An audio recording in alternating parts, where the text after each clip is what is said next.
Ohm's law, ओम का नियम AC पे काम करता है कि डीसी पे? डीसी पर, डायरेक्ट करंट पर। आगे पढ़ना है आपको एसी डीसी के बारे में, ज्यादा डिटेल्स है डीसी आयो। ओम का नियम देखिए, ओम्स ने एक बहुत अच्छी बात बताई थी कि आप कभी भी ना वोल्टेज और धारा दोनों बढ़ाने की कोशिश कीजिएगा तो गड़बड़ा जाइएगा। क्योंकि दोनों, अगर किसी भी तार ले लिए जिसे चालक है, अगर उसमें भी वोल्टेज जा रहा है और उसमें आई धारा बह रही है, आई धारा बह रही है, वोल्टेज कितना है और धारा कितनी है? अगर आप कोशिश कीजिएगा वोल्टेज को बढ़ाएं, आप कोशिश कीजिएगा वोल्टेज को बढ़ाएं, तो धारा घट जाती है। धारा क्या हो जाती है? घट, और उसका वैल्यू फिर बराबर आ जाता है। एग्जाम्पल के तौर पर, यदि आपने किया वोल्टेज था 20, वोल्टेज कितना था? और धारा सपोज कीजिए कि धारा थी 5, धारा थी 5, तो अनुपात कितना आएगा? 4/1, यानी 4 आएगा। अनुपात कितना आएगा? 4। तो ओम ने क्या किया ना, अपने एक प्रयोग से धारा को थोड़ा आगे पीछे करके देखा। क्या किया?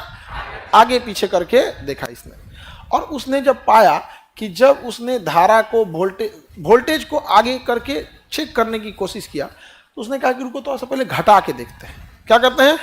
घटा के देखते हैं। इसने घटा के धारा को रखा 16, धारा को रखा 16, ऑटोमेटिक वोल्टेज को रखा 16, तो ऑटोमेटिक धारा हो गया 4। अनुपात कितना हो गया? 4/1। तो ओम्स को लगा कि गलती से हो गया, उसको क्या लगा है? गलती से हो गया। उसने फिर वोल्टेज बढ़ा के किया 40, वोल्टेज बढ़ा के क्या किया? 40, धारा ऑटोमेटिक हो गई 10। कितना हो गई? 10। 4/1। अब ओम पगला गया, कहा कि अरे तरीका ये क्या हो रहा है रे भाई, ईगो को बढ़ा रहे हैं, दूसरा का आगे पीछे हो रहा है यहां पर। तो इसी तरह उसने कई सारे प्रयोग किया, तब उसने अपना नियम दिया कि वोल्टेज और धारा का अनुपात सदैव बराबर होगा। वोल्टेज और धारा का अनुपात सदैव बराबर होगा। एक को बढ़ाएंगे तो दूसरा एडजस्ट कर लेता है। क्या कर लेता है? एडजस्ट कर। तो इसको और समझ में आ गया कि नहीं आ गया? अब इसको आप इंटर अगर बढ़िया से पढ़े होंगे या आपके टीचर लोग लैब में ले गए होंगे, तो आपको एक रिहोस्टेट दिया जाता है। रिहोस्टेट जो धारा के मान को बढ़ा से घटा सकता है, और उस रिहोस्टेट की मदद से आपको दिया जाता है, एक वोल्ट मीटर देता है, एक अमीटर देता है, और आपको वहां दोनों को सप्लाई में जोड़ना होता है, और एक सादा कॉपी लेनी होती है, रीडिंग लिखना होता है, वोल्टेज इतना तो धारा इतना, और उसके बाद फिर उसका अनुपात लिखना होता है। फिर रियोस्टेट की मदद से वोल्टेज धारा को क्या करते हैं? चेंज करते हैं। फिर लिखते हैं कि धारा को हमने बढ़ाकर इतना किया, तो वोल्ट मीटर में रीडिंग इतनी मिली। फिर उन दोनों का भाग देके अनुपात निकालते हैं। आपको 4 रीडिंग लेनी होती है। कितनी रीडिंग? 4। और 4 रीडिंग के बाद क्या होता है? आपको पता करना होता है कि क्या ओम्स का लॉ का अनुपात सेम आ रहा है या नहीं आ रहा है। तो लेकिन सरकारी स्कूल में लैब में बहुत कम ही लोग लेके जाते हैं। हम लोग नहीं ले गए। हम लोग का भी स्कूल सरकारी स्कूल था, लेकिन जब हम लोग गए थे लोग, तो स्कूल काफी अच्छा हो गया यहाँ पे। तो लैब में हम लोग को ले जाते थे पर डे। लंच के बाद हम लोग को पर डे कहाँ जाना होता था? लैब में। फिजिक्स के लैब में परमिशन ज्यादा होती थी, क्योंकि उसमें रिस्क उतना झमेला वाला नहीं था।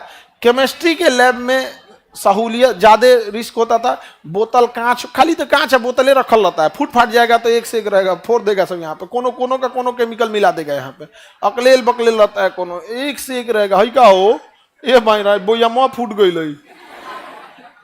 और बायोलॉजी के लैब में क्या है कि थोड़ा सा बायोलॉजी, हम लोग तो इंटर में तो हम लोग का बायोलॉजी नहीं था, तो हमारा क्या पता कि बायोलॉजी के लैब में था कौन चीज।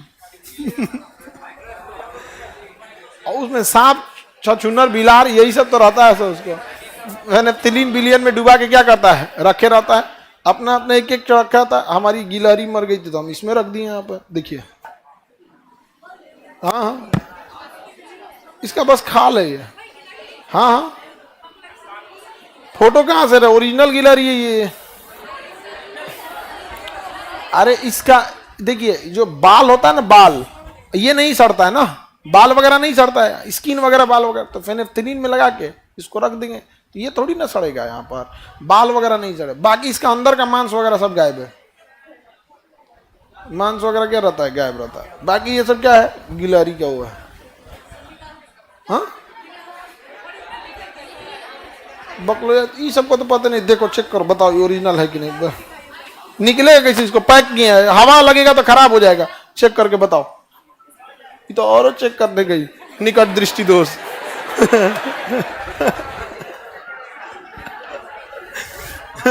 कहें कि चेक करने के लिए ओरिजिनल है कि नहीं, तो निकट दृष्टि दोष वाली कर रही है। ओम का नियम समझ में आ गया।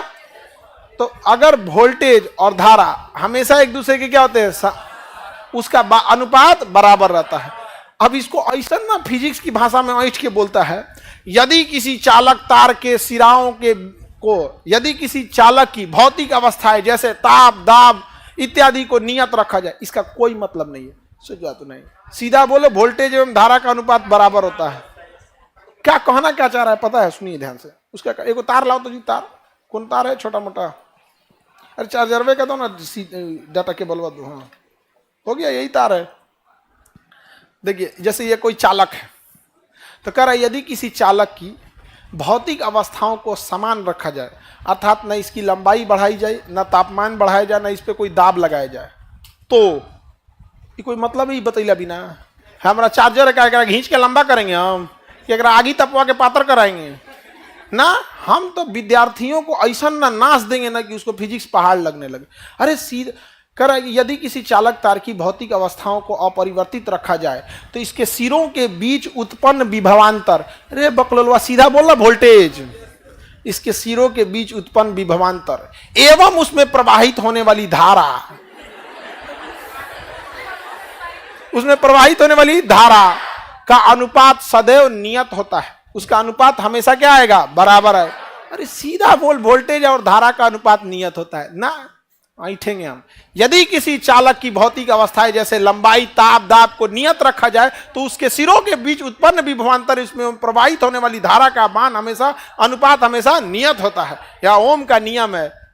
बकलोल कहीं क्या, ओम इतना बकलोल नहीं होगा जितना किताब लिखने वाला छाप दिया, सब नहीं समझ आया। स्कूल की बुक में यही लिखा हुआ था। हाँ अरे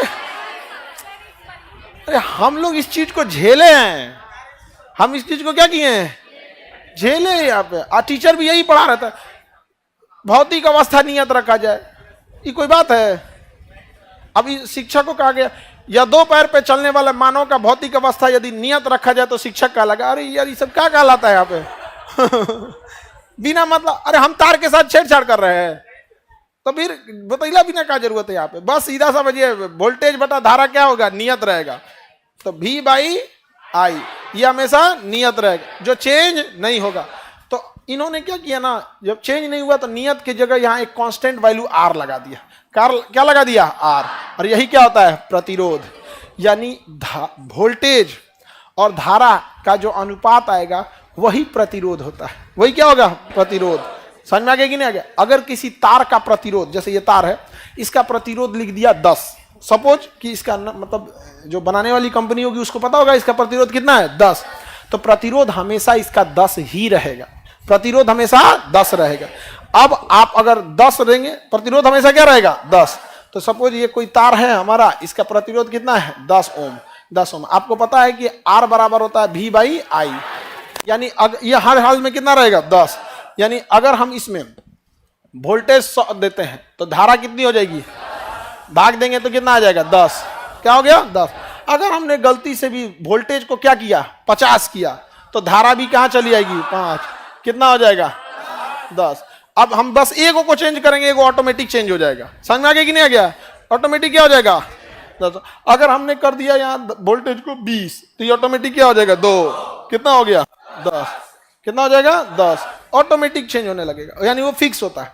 तो धारा एवं प्रतिरोध का अनुपात क्या, सॉरी, वोल्टेज और धारा का अनुपात क्या कहलाता है, प्रतिरोध कहलाता है। क्या कहलाएगा, प्रतिरोध कहलाएगा। यानी वोल्टेज और आई का अनुपात क्या कहलाता है। इसी को वोल्टेज कहिए, विभव कहिए या विभवांतर कहिए, विभव कहिए या विभवांतर कहिए, ये वोल्टेज इसी को लेके जाता है। ये फॉर्मूला याद मत रखिएगा, बड़ी टेढ़ है, इसी को सीधा कर लीजिए। V बराबर आई आर, V बराबर आई आर। अब आप बताओ आसान किसको याद करना है? V बराबर आई आर। अच्छा एग्जाम में आ गया अगर ओम का नियम क्या है तो पता है ओम किस चीज की खोज किए थे? प्रतिरोध की। ओम किस चीज का खोज किया? प्रतिरोध। तो में आई को अलगे कर दीजिएगा। आई अलगे कैसे होगा? आर को अलग करना है, आर अलग कैसे होगा? आई इधर गुड़ा भेज दीजिएगा, भाग हो जाएगा, बन गया ये वाला। अब ऐसा थोड़े होगा कि कोई कहेगा कि ओम का नियम है। ओम का नियम दोनों एक है, लेकिन ओम ने वोल्टेज की बात नहीं बोला था, ओम ने बोला था आर। तो आर को एक साइड रख दीजिए, आर को एक साइड रखेंगे, गुड़ा इधर आके भाग हो जाएगा, ये वाला बन जाएगा यहाँ पे। तो ओम का समीकरण कौन सा है? V बाई आई बराबर आर। लेकिन आप लोग ओम इतना विद्वान तो है नहीं, तो आप लोग का समीकरण क्या है? V बराबर आई आर, V बराबर, लेकिन ओम का ओरिजिनल समीकरण, हाँ नहीं समझे? ये हो गया V बराबर आई आर। तो पूरे फिजिक्स में 3 गो फॉर्मूला याद रखिएगा, इलेक्ट्रिसिटी का क्वेश्चन सॉल्व होते चलेगा। ओम के फॉर्मूला को हम अपने हिसाब से बनाए, हम ओम का आदमी, हम लोग विद्वान नहीं है। V बराबर आई आर, समझ में आ गया? हम लोग ओम के इतना विद्वान नहीं। अब उसके बाद देखते हैं पावर, किसके पास कितना पावर है। तो पावर बराबर P बराबर होता है I into V, I into V। यही उसका क्या होता है? पावर होता है। क्या होता है? पावर। जैसे पावर को हम वाट में नापते हैं, पावर को किस में नापते हैं? वाट में। पावर को किस में नापा जाता है? वाट में नापा जाता है। किसी को कोई दिक्कत है? अब देखिए ध्यान से, जैसे आपके घर में कितने एम्पियर का करंट आता है? कितने एम्पियर का करंट आता है? सपोज आपके घर में करंट आता है 1 एम्पियर का है। कितने एम्पियर का? 1 एम्पियर का। तो 1 के जगह पे 1। अब वोल्टेज सबके घर में आता है 220, तो यहां लिखाएगा 220। कितना हो जाएगा? 220 वाट। कितना का हो गया? कितना हो गया? 220 वाट। समझ में आ गया कि नहीं आ गया? तो वोल्टेज और धारा का गुणनफल, तो बताए V बराबर आई आर, P बराबर आई भी, V बराबर आई, P बराबर आई भी। किसी को दिक्कत? अब ये करे से 20 को फॉर्मूला बनाता है। कैसे? सुनिए ध्यान से। ये ना P बराबर आई, V के जगह आई आर लिख सकते हैं। V के जगह क्या लिख सकते हैं? V के जगह आई आर। लो P बराबर I square R, I square R. देखो यो फॉर्मूला बन गया, एक ही फॉर्मूला बन गया कि नहीं हो गया? चलो एक काम करते हैं, P बराबर आई भी है ना, P बराबर आई इंटू भी, ये होता है ना यहाँ पे। I बराबर क्या होगा? V by are.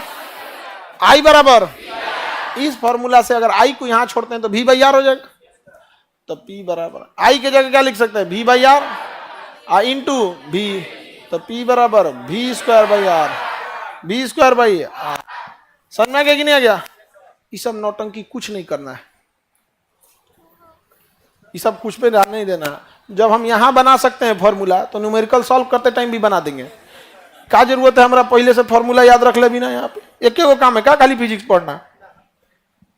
अरे सारा सब्जेक्ट पढ़ना है। उधर बाबर कहेगा कि हमारा जन्म तिथि याद रखो, हैप्पी बर्थडे बोलना है। नहीं समझा है? पूछ देता है बाबर का हैप्पी बर्थडे कब था? 14 फरवरी को हुआ था।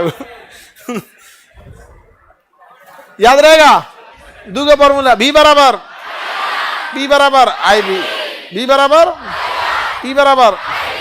एक और फॉर्मूला याद कर लीजिएगा, बेड़ा पार, कि जब हम किसी चालक, चालक का मतलब क्या होता है? तार। चालक मतलब तार यानी कंडक्टर।